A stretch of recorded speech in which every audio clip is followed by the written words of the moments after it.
Well, good evening, everybody. I'm Michael Buckridge, and I'm acting as the convener for the speaker program for the Military History and Heritage Victoria tonight. Normally, Brent Taylor is the convener of this program, and in that capacity, he normally MCs these events, but tonight he's the speaker, so you have me in the chair. On behalf of the committee, I welcome you to tonight's Zoom event.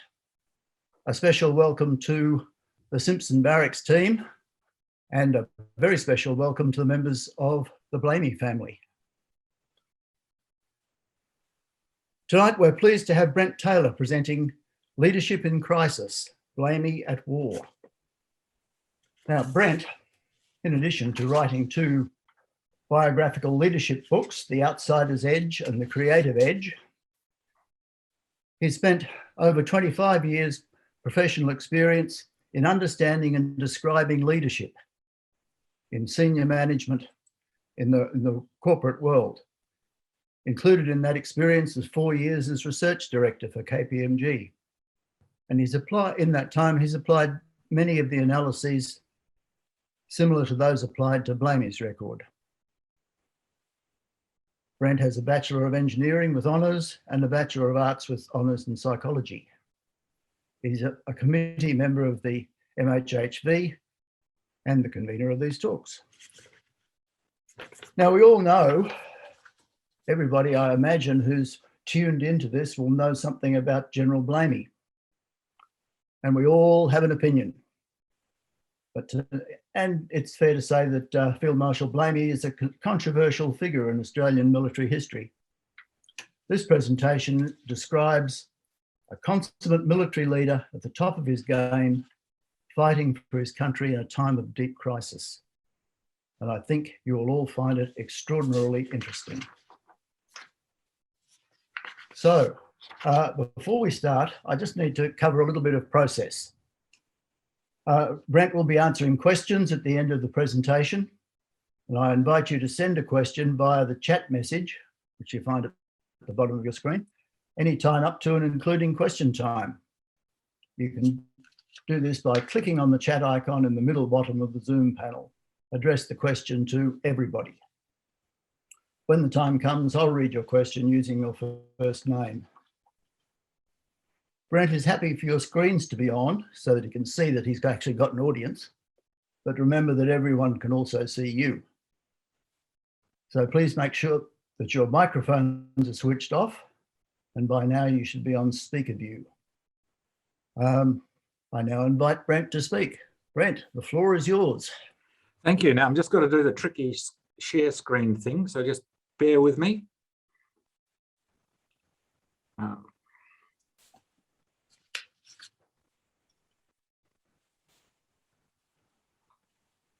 Done. I think I've got it pretty well right. Just a little bit to go.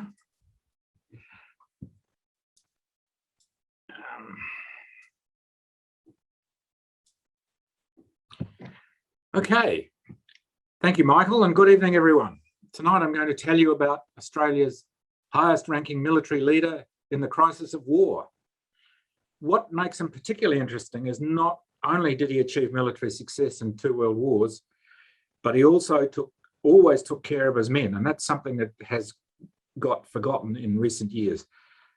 So there's a lot of detail going into that as we go past through. You might be also interested that that's him in 1945 in Bougainville as he went around visiting all the sites. So onto the agenda. I could spend the time dealing with the 2 minutes of offence he gave on the Kokoda track, and most of you will be aware of that, and we can deal with it in more detail later if you so wish, but that would be selling him short. I'm more interested in discussing the 2 million other minutes that happened, that he was during the Second World War, and his achievements. And they were, of course, leading a force of around 750,000 men in 2 rather tricky coalitions, firstly the British and then the American. There were some notable firsts in the Australian Army. We'll talk more about that, but certainly the Australian Army in the Middle East stopped Rommel and his tracks, as well as had the first won the first land battle in Milne Bay against the Japanese. The other thing he managed to do, which is unusual, is kept his job right through the war, which is an achievement not shared by the governments that employed him. But the thing that also interested me very much, and I found this when I was doing the work, using the sort of techniques that I'd used professionally, I believe he saved in the order of 45,000 diggers' lives by his command. And that's certainly not something that's known. Beginnings are important. They're important for all of us. He was a country boy from Wagga Wagga, born in 1884, in a very hard scrabble upbringing. He was 7th out of 10 children. His dad worked variously as a contractor, someone who moved cattle around, was a butcher. There were fires, there were floods, there were recessions. It was a hard old life. One of those, and in the nature of kids in those kind of families, he developed a great deal of independence. There's a big load on him. There's one story of how in his early teens, he did a 200-kilometre solo journey to meet his father to bring a herd of cattle back to Wagga. He was a small, bright boy. He did well at school, not so much interested in sport. Oh, by the way, the general is conveniently on the left in both of those photographs.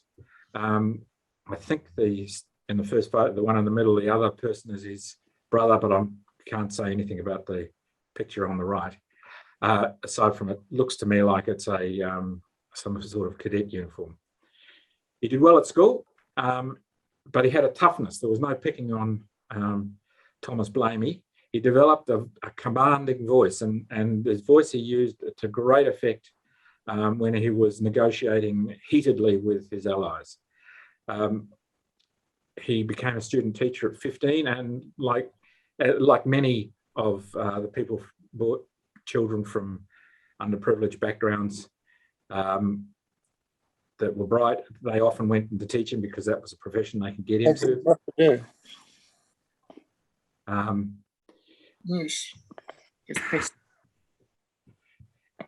He then went across to become a teacher in Western Australia and head of cadets. And strangely enough, he was thinking about what he would do as a profession. He considered becoming a preacher because he was involved in the church and his mother was very religious, or a teacher. But actually, he ended up choosing cadet leadership by applying for an administrative position in the AMF in Victoria. So he came across there. Hang on, I've got it. But he had his sights on other things, bigger and better things, and he applied to go to the Staff College, which he succeeded in doing. He became the first Australian soldier to go to the Staff College on his own merit. So I believe there were 4 others that went before him. He's not on any of these photographs. That's the Staff College. The reason for the horse is played a very important part. I don't know about that horse, because the British were very dismissive of colonials. It could be a hard run for them, but they loved horses, and he was a consummate horseman. So he was taken into the bosom of the officer corps, as it were. That was his secret weapon, and he also at that point learned the value of making connections in the officers' mess. So he made a lot of friends there, and that was probably the start of him leaving the fold of the church and becoming something of certainly, I don't know how much of a drinker he was, but he has a reputation of being a big drinker. I know that he used alcohol in social settings to help some of his officers, in difficult times as well. Anyway, he met these people in the officers' mess, and he never looked back. World War I looked like it was looming. He had graduated from the staff school and went overland to Britain, and he ended up being a prisoner of the Germans because they thought he was a spy as he was transiting from Germany into France. Spent some time catching up with the pals he'd made at the staff school, and was eventually, when war broke out, he was put into the, became an intelligence officer and did daily briefings for Lord Kitchener. When the Australians were sent to Egypt to prepare for Gallipoli, he was sent there, and then he came ashore on Anzac Cove on the first day, April 25, at 7:20 with Bridges and White, 2 generals. He was a staff officer, and there's not a lot of detail about what he did, but one of his jobs was escorting journalists, and he surprised Charles Bean, who was the historical war history man. I lost the word there just for a moment. When they were walking around in the trenches, he saw Lance Corporal William Beach with a rifle on a periscope, and he immediately got hold of Beach and sent him down to the rear areas and put him to work making those periscopes. Bean was absolutely surprised. He thought it was nuts, but this is typical of Blamey. He was always on the lookout for ways in which he could reduce casualties for his men, so that the fact that the periscope gun went around the Australians in the trenches of Gallipoli is down to Thomas Blamey. When they were sent from Gallipoli, he went to the west. He went to England first, and then was on the Western Front from 1916 to 1918. He was a staff colonel and began as a staff officer and was a colonel in 1917 for the 1st Division. And he served under the best and worst of them over there. He served, the best British man he served under was the commander of the 1st Division for a while, General Walker, but they were under Gough, who was a noted charger, and there were a lot of casualties under Gough's command. While there, he wanted to be commanding in the field, but that was denied him by Field Marshal Haig, because Haig's view was there's such a shortage of staff officers that only the poor ones were going to be allowed to go out and do a field command. So he was back in the office doing a sterling job. He was well thought of. He was a hard man, but he was always fair, but he took the job incredibly seriously. He came down with a terrible skin complaint and had to be invalided back to England for a while. So it was obviously the job was really tough on the nerves. But at that point there, he's still quite slight, and he's still got a horse.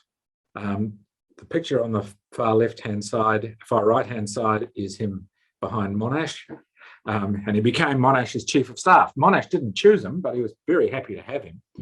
And in the end, by the time they got to the end of proceedings on the Hindenburg line, Blamey and Monash were in charge of 166,000 diggers and 100,000 Americans. So it was a big, big responsibility, and Blamey was in charge of all the planning and lots of other things.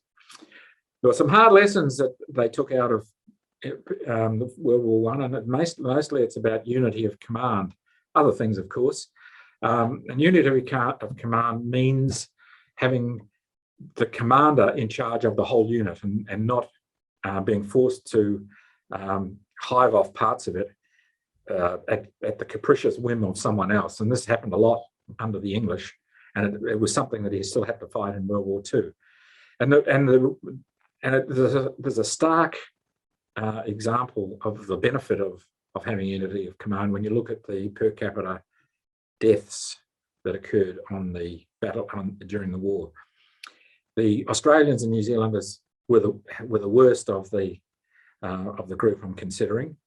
They had the highest per capita deaths, followed then by England, which was about a third less than that, and less again were the Canadians. And the reason the Canadians had that is their government backed their commanders to not do everything that the British wanted. And there was always the threat hanging over the British that the commanders the Canadians would leave if they were pushed too hard. So that was the reason that the Canadians had considerably lower fatality rate, or one of the reasons. After the war, he came back. The army was in decline. There was no. Blamey was unhappy with his prospects.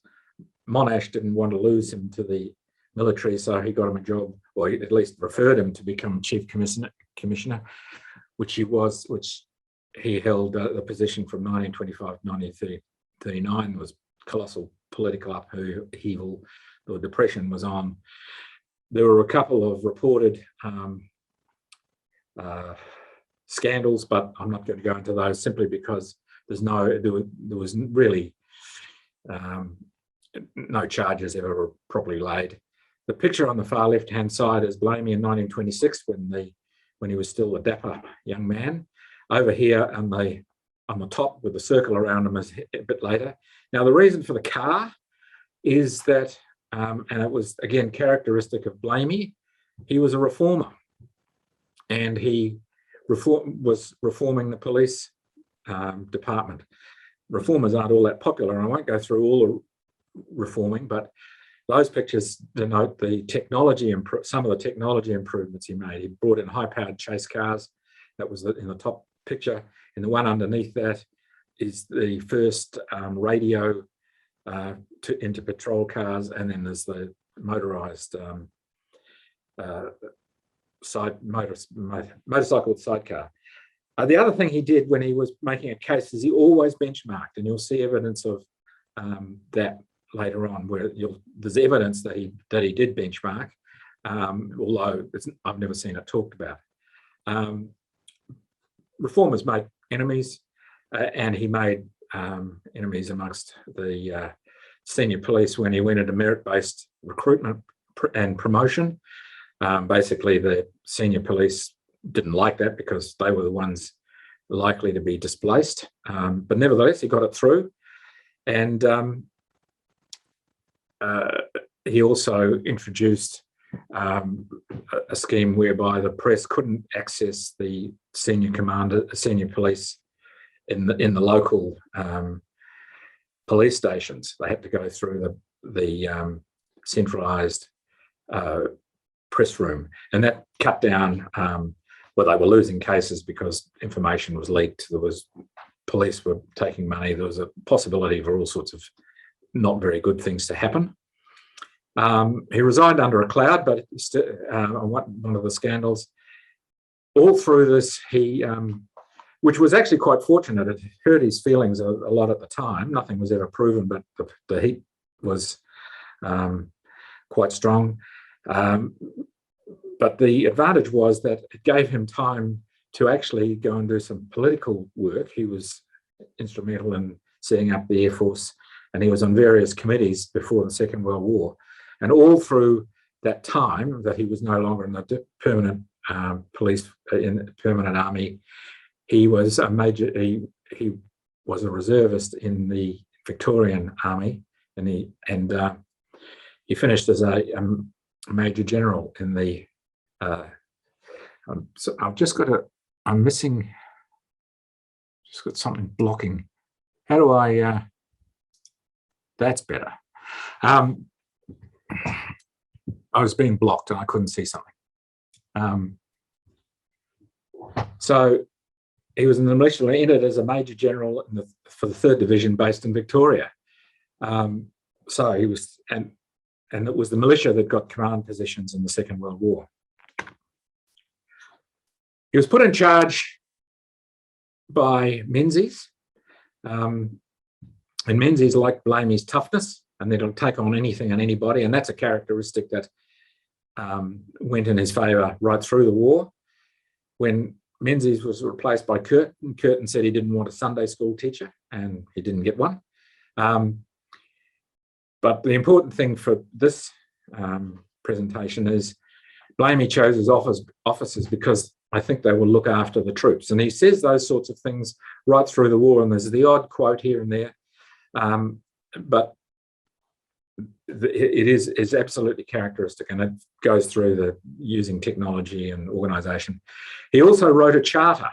Basically, he didn't trust foreign generals, and he wanted to keep unity of control. So all the major decisions must come back to the Australian government. So it was off to the Middle East. Lieutenant Blamey was sent, and bit by bit, there were 3 divisions went across to the Middle East. Blamey came a little bit after the first ones, and already the British were up to their old tricks. They'd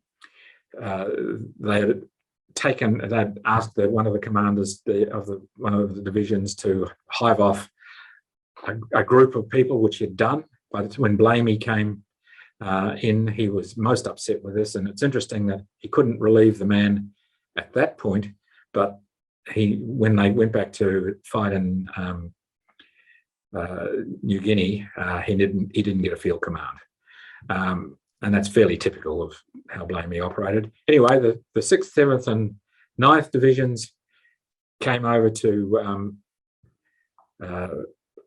Palestine, and that's where their training bases were. And the 8th went off to Singapore, unfortunately. And Blamey did as he did in the police force. He set up the canteen, so the profits went back to the men. He refused to allow the British to run the canteen, and also he ensured that all the profits from the sales in the canteen went back to the men. So they were quite liberal. Some of them went skiing in Syria in the winter, and it was quite. He kept them occupied. Lots of sport, lots of things. I can introduce you to the big players in this and here. Obviously, Churchill was around, and he was always on the phone to Wavell, who was the British commander in the Middle East, and Lieutenant Maitland, who was always around too. Maitland and Wavell were always trying to take men off the Australians. They tried to intimidate Blamey when he was there. They tried with him. Blamey, on a couple of occasions, was agreeable because he thought it was an emergency, but it never happened. But they threatened him by saying they'd go over his head to the Australian government. He just said, try it, and they never really did. But they kept trying, and he was tricked in February 1941. Menzies came to visit, and they went on a trip from Cairo to get to Bardia. They didn't make it actually. There was bad weather, and they stopped. Blamey stayed there, and Menzies came back. And at some time in that period when he was separated from Blamey, he made a side deal with Churchill and/or Wavell about sending the Australians to Greece to fight in Greece. Now, Blamey was intractably against it, and he'd let Menzies know it. Nevertheless, the deal was done, and Wavell, when Blamey finally got back, Wavell broke the news to him saying the Australian government had agreed, and it wasn't actually the Australian government, it was Menzies. The Australian government hadn't even been brought into that decision. So Blamey reluctantly agreed to send our men to Greece, where they were facing annihilation. We've got a picture of down in the right-hand corner with the 6th Division heading off onto a ship to be loaded. We have the commanders. Blamey was given the field command over Freiburg, who was the New Zealand commander, and Wilson was back in Athens doing staff work. When Blamey landed, he didn't go by ship. He mysteriously went on a picnic with his aide-de-camp, and the aide-de-camp didn't really know what he was doing, and there'll be more of that later. Blamey was particularly worried about the size of the force against them. There were 27 German divisions about to come down the line to attack 2 divisions, one New Zealand and one Australian, plus some armour, some extra artillery, and some old aeroplanes. The Greeks had 4 armies of 430,000 men, but they were ill-equipped and they didn't last long on the borders. So very soon, there was a problem. Blamey had all this time until then been working on Wavell, and it was fortunate that Wavell was actually feeling guilty about his trick. Blamey used his strong voice on a number of occasions, and Wavell went as an intermediary between him and Churchill. Churchill, curiously enough, had no plan to evacuate, and maybe he didn't realise that there was just no hope that 2 divisions could hold back 27, particularly as the 27 had been fighting other battles. Blamey had immediately got onto, worked on Wavell and Wilson to get to Churchill to organise an evacuation. And once that was agreed, the mystery of the picnic came clear. He'd been plotting out beaches that the ships could pull into to get the men out. Blamey was evacuated by flying boat, and his son went too, and that caused another stir. I'm not sure it was all that important. It just politically didn't work very well for him. Freiberg commanded in Crete, and unluckily, and Blamey came back to Cairo, where he stayed. He didn't move from Cairo because he is now an HQ. He was positioned in HQ, and he had immediate access to Wavell, and he used his famous voice to storm into the office and have his way. The pictures are obviously over to the left, the Germans in front, raising the flag in front of the Acropolis. There's trucks departing. To the bottom is a landing craft landing people in Crete, the poor people at Crete, and the grinning ones have got back to Cairo directly. It's worth talking about the deaths from that. It wasn't an annihilation like it was in Singapore. There were nearly 600 died in the Greece-Crete campaign, and that compares with nearly 15,000 in Singapore a year later. So his working to get an evacuation really did work. He saved a lot of people. And that doesn't include the New Zealanders that he saved as well, and the British. Just having the evacuation was incredibly important. He largely stayed put in GHQ, and this was a pattern that was to last until pretty much the beachheads in New Guinea. If he didn't trust the commander, he would stay around HQ, because his the greatest influence was directly against the commanders during when they're making decisions. There was a time in that time that he took a side trip. He had got word that the Australians fighting in Syria, Lebanon, Syria, were being given bad instructions by Maitland. The strategy was wrong. He flew across there, landed, discussed with the commander, and then overnight, during the night, went up and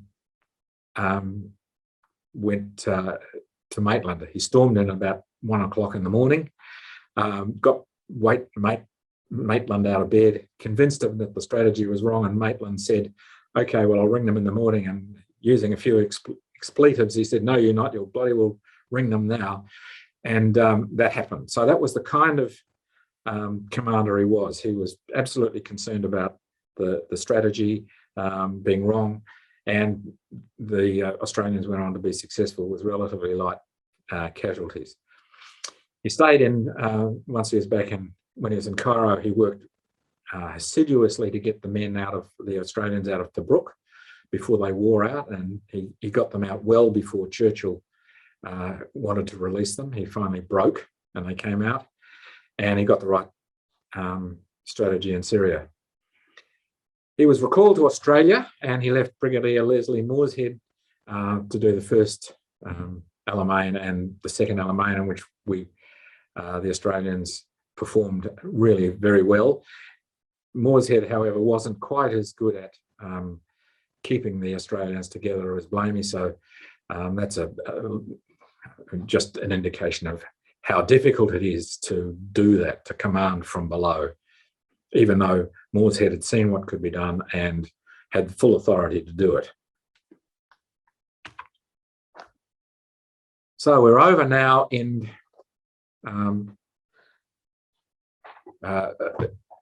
Australia, and MacArthur swept in. He'd been trounced in the Philippines, a really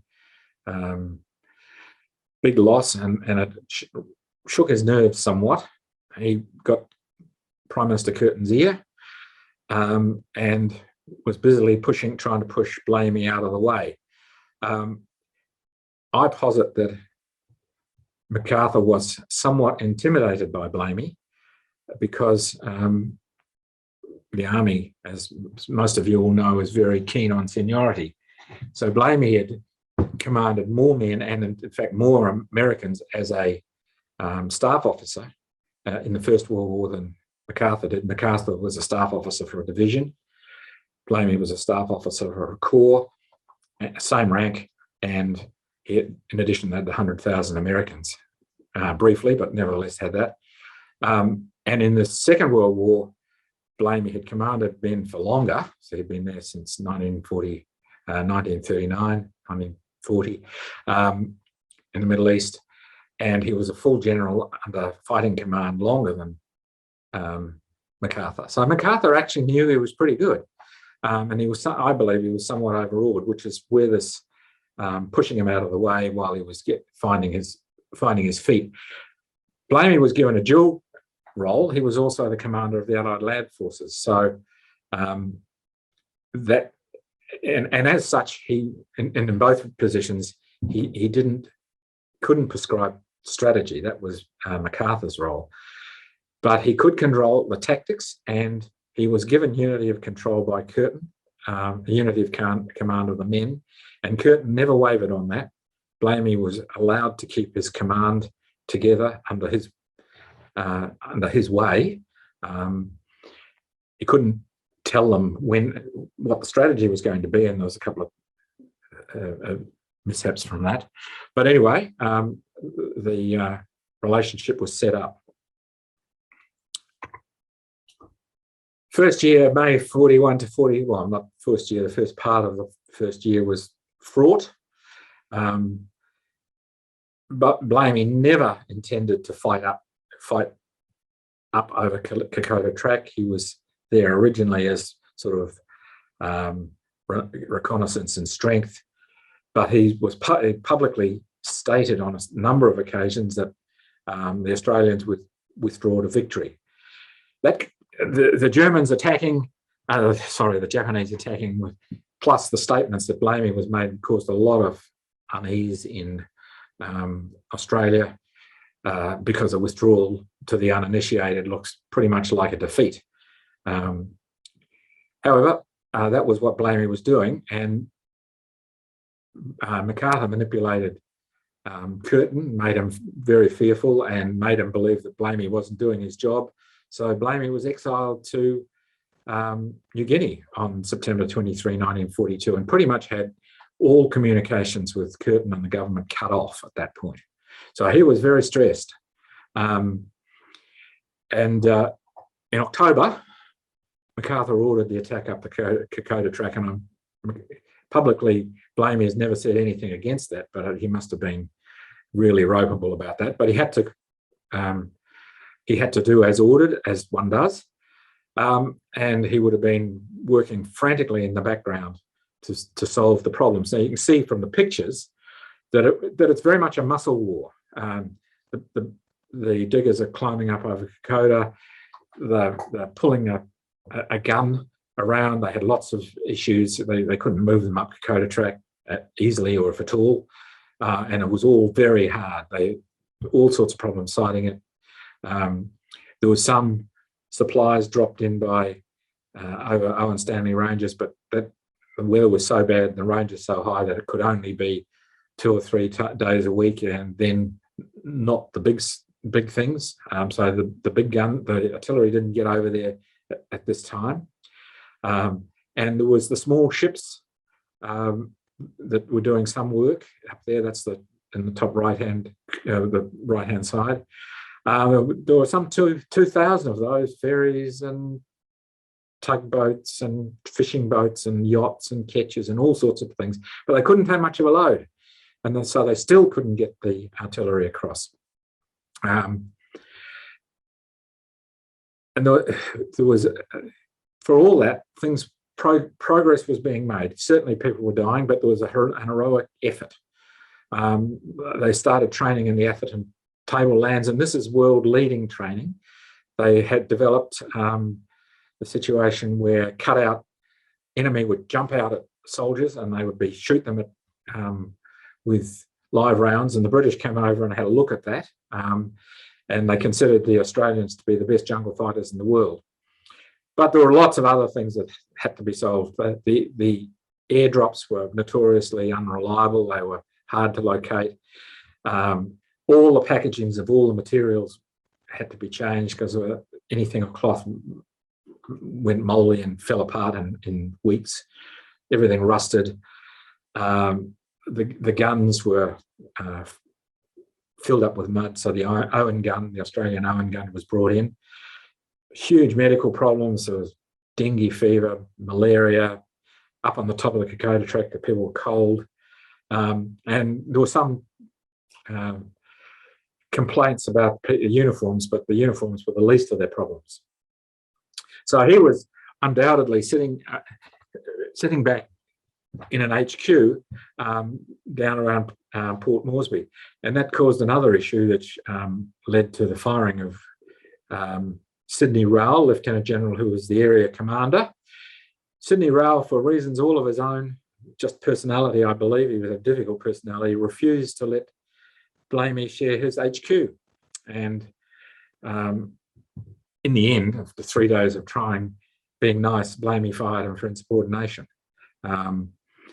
So that was one of the high-level scalps. He didn't fire all that many, but he certainly fired people who were difficult or not performing. And there's more to that right now.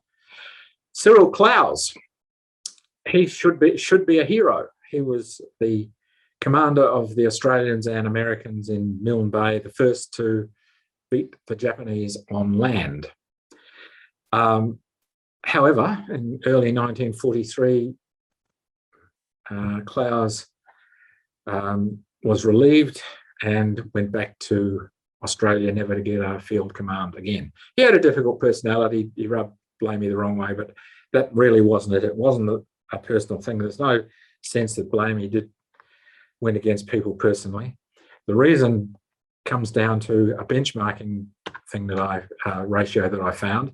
One of the things that I used, one of the measures I used throughout was the ratio of dead Japanese to dead Australians. A bit ghoulish, but there you go. It's a measure of success that I could easily quantify. On the Kokoda track, there were 10 dead Japanese for every dead Australian. At Milne Bay, there were 3.5. So the rate of deaths of Australians was 3 times higher per dead Japanese on Milne Bay. And that, I believe, is why Cyril Clowes was relieved. There were some other reliefs. Major General Arthur Tubby Allen, he seemed to be wearying and behaving a bit erratically up on the top of Kokoda Trail. And he was relieved by Vasey. The men didn't like that. General Vasey, fresh from the Middle East and then resting over in Australia. Vasey remained in command right till almost the end of the war, when he was killed in a plane crash coming into Brisbane. And there was another one, Brigadier Arnold Potts, and it would seem to be that he made some mistakes that Blamey didn't agree with. Potts got back later on, but the others didn't.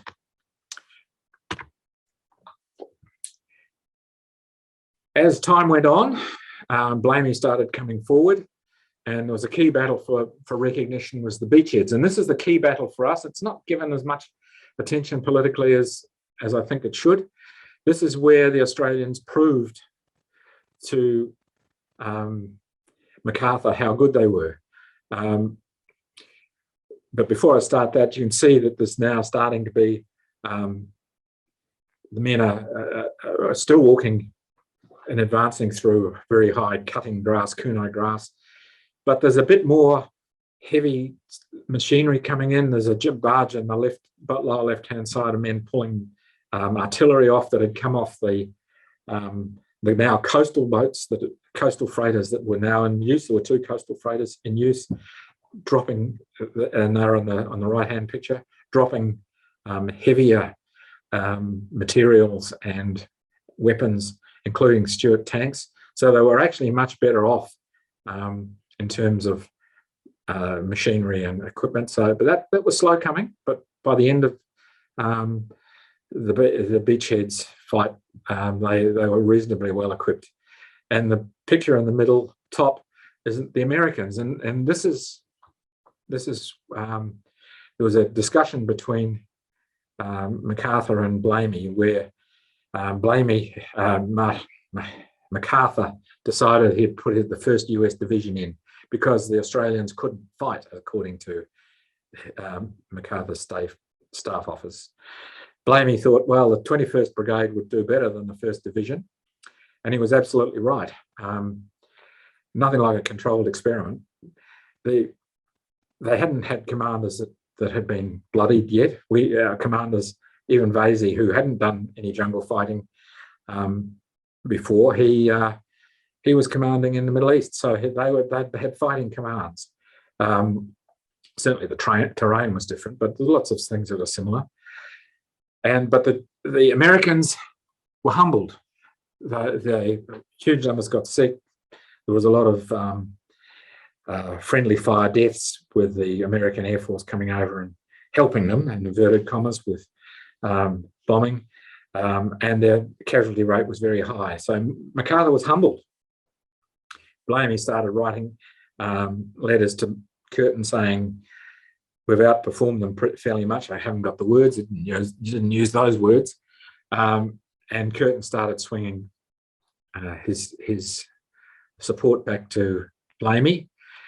MacArthur also tried to interfere with, I think it was Vasey's command while they were in the middle of operation, and Blamey told him off, said, you don't interfere with Australian command while during a battle. That's something that Blamey didn't do either. He insisted on letting his commanders run their operation without interfering. Now, the upshot of that, never recorded, as MacArthur and Blamey getting on, but the Australians had earned MacArthur's respect. And the next year, Blamey was in charge of the whole year for the campaign along the north, going northwest along the Papua New Guinea coast. Salamoa, I can never say that, lay through to Madang, 1943 to 1944. Big change. In addition to the command, top right-hand corner, the US Navy was now on board, and there had been fights between the US Navy and MacArthur. The US Navy didn't have the ships earlier anyway, but now they had, so there was almost unlimited supplies coming in. There was a little, on the top right-hand corner, the Matilda tanks, British tanks came over from, actually it's not little, but it's sturdy, came over from Europe and Middle East. These could roll right up to Japanese bunkers and blow them out, and the Japanese anti-tank guns wouldn't hurt them. The artillery could be moved around on barges, certainly on the outer coast. That's a PT boat down there, but the small ships were also around doing lots of work, building piers, surveying for invasions. There was still some dirty fighting to do up there on Shaggy Peak. The plane is a bulldozer being airlifted into the Markham Valley. Anyway, the battle went almost as planned. MacArthur tried to interfere with it on the way to, when the forces were on their way to Lae, but Blamey stopped that. The basic battle plan was to have a feinting attack towards Salamula, and there was a road built over there with incredible difficulty, and it worked brilliantly. The feint towards that Japanese stronghold fooled the Japanese, and they pulled most of the men out, most of the forces out of Lae. And so the landings at Lae went off almost without a hitch, except for the fact that one of Blamey's generals didn't block them as they came back, and they escaped some around the Huon Valley, around the Huon Peninsula.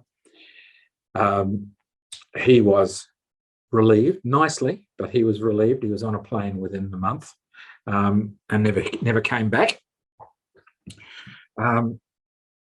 So that lapse with the Japanese escaping meant that the Australians in particular had to follow them around.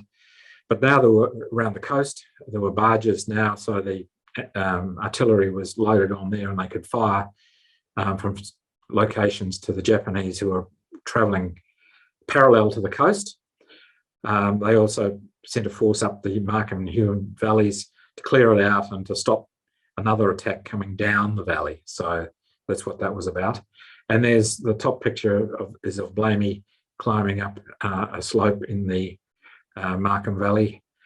And certainly from the time of the beachheads, he spent a lot of time travelling around, talking to his commanders, seeing how they were. All through this time, he'd relieve whole divisions and send them back to rest and recoup and replace them with another division. So he was very mindful of the state of the men and that they weren't wearing down.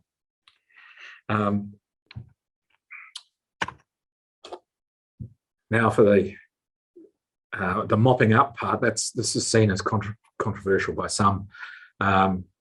It's a waste of time. It was actually ordered by MacArthur and the Australian government. MacArthur, I believe, wanted the Australians to be held in reserve so that he could use them if he needed them in the Philippines, and the Curtin government wanted a place at the table.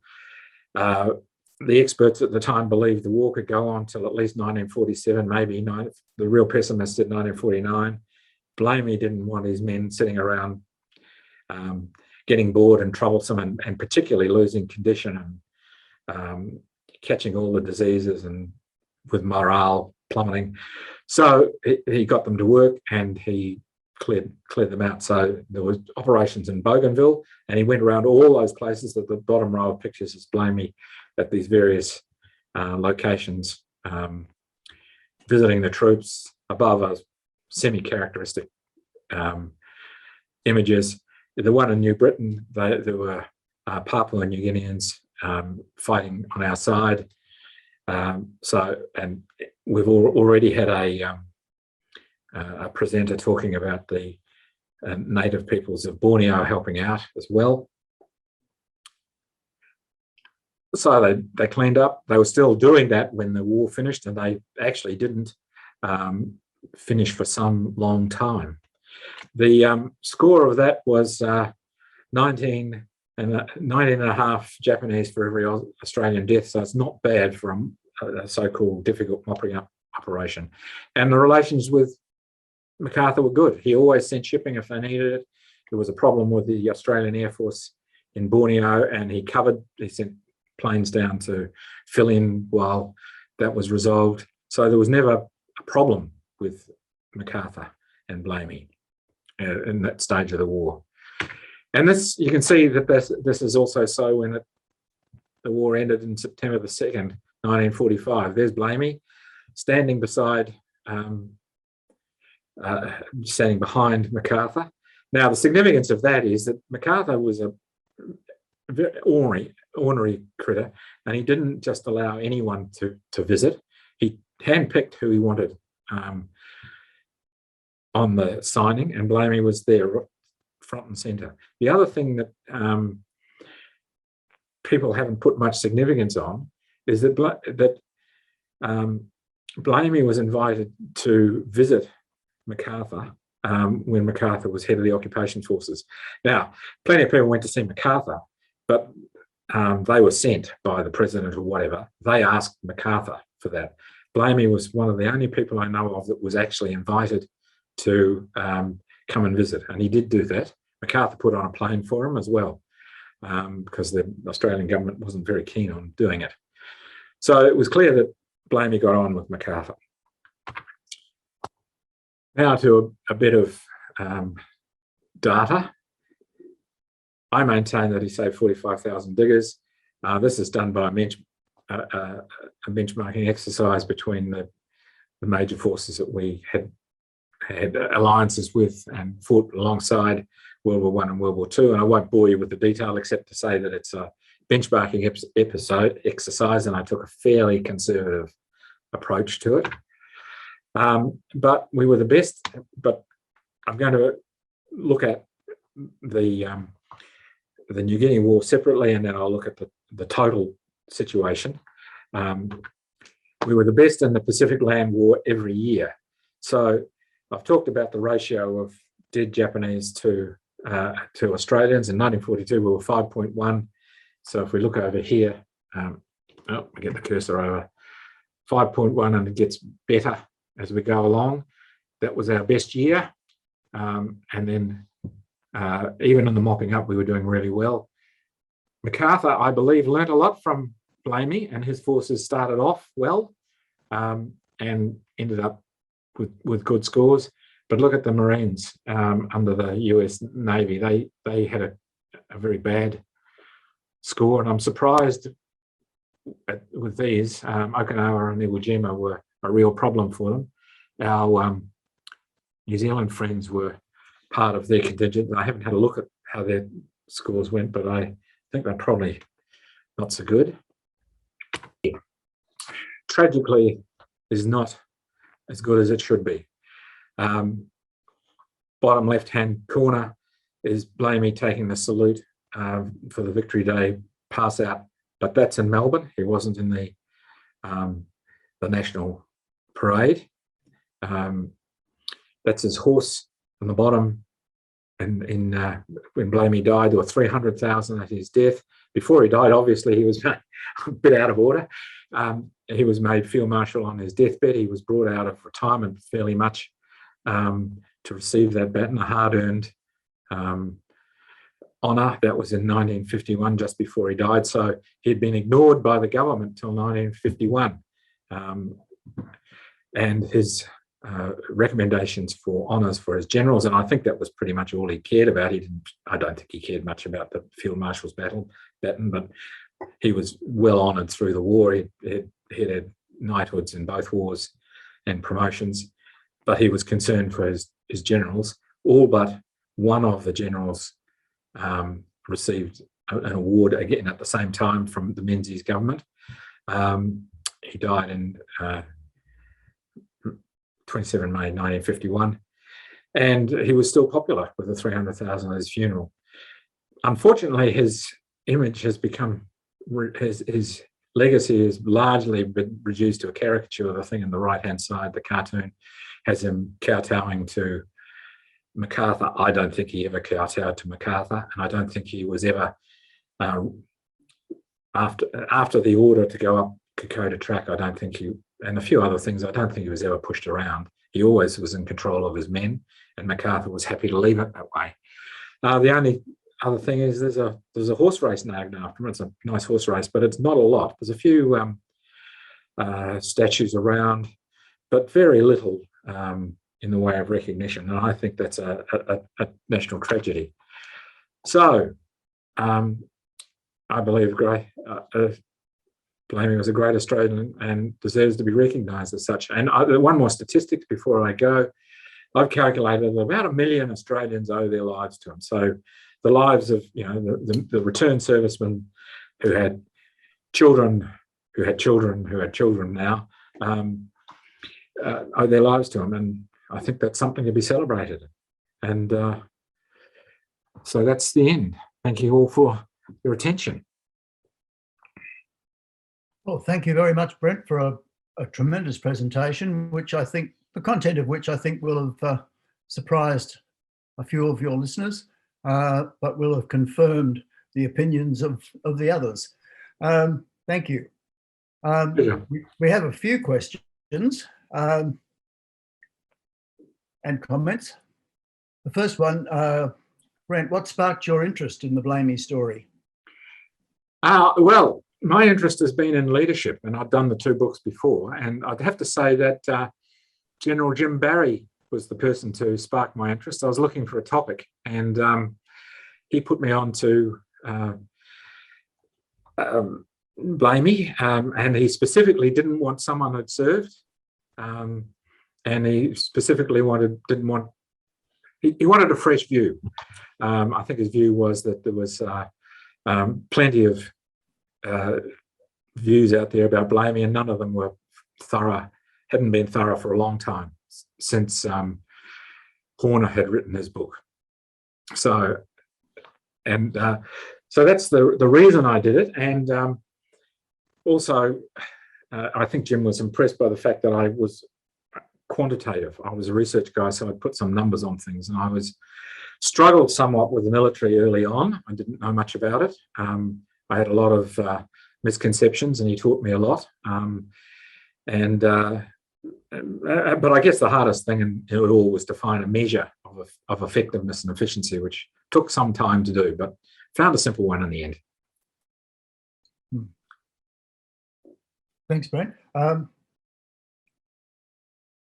From Peter Edwards, Brent, how much assistance did Blamey receive from the Directorate of Research and Civil Affairs, headed by Alf Conlon? This is during the war. I can't speak for how the various departments operated. I would imagine anything that Blamey had control of, they cooperated very well, because he was that kind of commander. So, but no, Peter, I don't know, and that's one of the shortcomings of not being a military person. I didn't chase much beyond where I could see direct influence. Oh, that's a shame. Right. From Peter Alchemade, do you have a view on the Philippines operation? Yes, I do. I think it got a bit emotional for MacArthur, but by and large, his men did a good job. I think destroying Manila and killing a lot of the locals there was a mistake. But in terms of the actual conflict between the Japanese and the Americans, aside from that, it went reasonably well. But MacArthur was very passionate about it, so I'm not entirely sure it went quite the way. It wouldn't have, put it this way, I don't think Blamey would have done it that way. Right. Brent, you're not going to be able to escape that 2 minutes compared to the 2 million. A question from Robert Hadler. Do you think the rabbits incident on the Kokoda track with the 21st Brigade was an aberration or reveals a deep-seated personality flaw in Blamey? Oh, look, I think it was an absolute aberration. For those that you don't know, I'll just read out. Most of you will know, but read out what he said, and then I'll come back and answer the question. Remember, it's not the man with the gun that gets shot, it's the rabbit that's running away. Now, the 21st Brigade thought they were calling them cowards. Blamey never specified who was the 21st Brigade, whether they were the farmer with the gun or the rabbits running away. I think he actually meant the farmer with the gun, and was paraphrasing the famous song "Run, Rabbit, Run," in which the British were the people with the gun and the rabbit running away with the enemy. Anyway, be that as it may, he was under a colossal amount of stress at that time. They were in New Guinea trying to do the impossible in very short amounts of time. He would have been working 18 hours a day trying to get everything sorted, and he was commanding the forces in the Middle East at the same time. He was trying to get things done in Australia without having a proper HQ and communications. I just think he misspoke. And the important thing about that is he made a mistake. As far as I know, it's the only mistake he ever made in terms of, I don't know of any other example in which he could be called of having a slur on the men. He loved the men. He did everything for them. And I think he just made a mistake. And to finish that off, everyone makes mistakes. it was lucky I didn't make some mistakes tonight. Well, I probably did, actually. But we've all been in a situation where we've said something really silly in front of people. And by and large, we are forgiven for it. But this has become pretty much the focus. Every book that's written about Blamey in the last 20 years puts that in. And that's pretty much all. So if I can find one reference in popular histories, you get that, and that's it. That's what people know Blamey for. And I know some people who should know better that despise Blamey on no evidence at all, except for that. Thanks, Brent. This might be a bit unfair, but let me try it anyway. David has said, I would be interested in hearing from one of Blamey's relatives on their thoughts about General Blamey. Does anybody well, you're the challenge? You're the moderator. Ted Blamey, would you like to take up that challenge? Yeah, sure. Okay, Michael. I'm no historian, nor am I deeply into the analysis as Brent Taylor has so beautifully described to us just now. But I'm very conscious of the fact that when I was growing up in Melbourne, 60s, 50s, 60s, 70s, Blamey's name was revered. There wasn't anybody who wouldn't stop me and say, oh, your name Blamey, you must be related. Wasn't he great? Things like that all the time. Indeed, I drove my stepmother's car, which had his VX1 license plate on it, and I'd get stopped about that as well. And it was always complimentary. What I find unimaginable, and I think a great disappointment, because it essentially dumps on all those who followed him so loyally throughout the Second World War, not to mention the First, is that, let's call them the pop historians, have totally trashed his reputation and haven't bothered to do any research, it seems to me. And this upsets me a lot because, as I said before, I think it's more than just about Blamey. It's about Australia's extraordinary record in World War II and previously, that it's been totally put down by people who are writing a salacious story. And a lot of that comes from Sir Sidney Rowell and Chester Wilmot, both of whom had a real grudge against Blamey and documented it. And often that's the narrative that tends to dominate any discussion in this matter. I think it's a great shame and I think it's wrong. And I was so impressed to hear what Brent has done, which is to try and redress the total inequity of this. There should be a balanced view, at least. My own view would be balanced, perhaps, but certainly more thinking of him as a national hero, saving thousands of lives, as Brent has said, essentially saving Australia, and setting up a mechanism for World War II that gave Australia enormous strategic advantage. I hope that's not too partisan a response, but that's my view. Thank you. I have to say, Ted. Sorry, can I Go say for it. something? Yes, Brent. I have to say, Ted and the audience, when I first started this project, I wondered what I got myself into. It was very hard to find amongst recent writing anything positive to say, and there was an awful lot of resistance whenever I'd say to someone, I'm writing a book about Blamey. In fact, there's a lot of resistance when I say I have written a book about Blamey. So I absolutely concur with Ted. It was you know, and I just wondered what I'd got myself into, whether I could find anything to write about. But once I got the statistics, it just really, you have to explain how that happened. Thanks, Brent. It didn't happen by accident. No, Ted, thank you. You rose to that challenge beautifully. Thank you. And another Blamey family member, Jen, has written, our dad, Blamey's nephew, would have been very pleased with tonight's presentation. Dad served in the Middle East and PNG and met Uncle Tom on occasion in Port Moresby. And David has replied, thanks, Ted.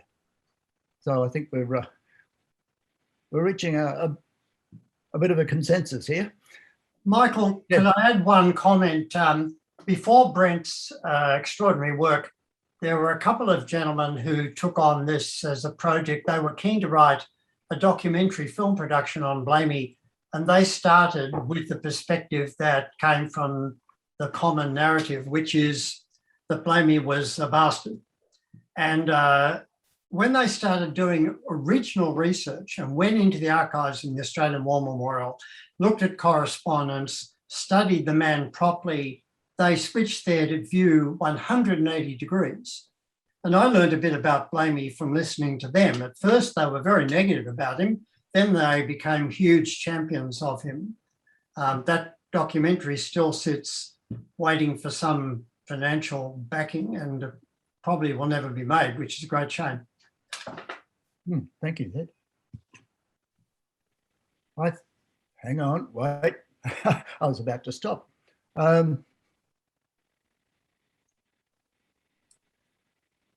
We have another comment from another family member, Eri Van Ash. It's interesting that his leadership approach was similar to the values held and endorsed today. What do you think it will take to turn the national view around? Brent or anyone else?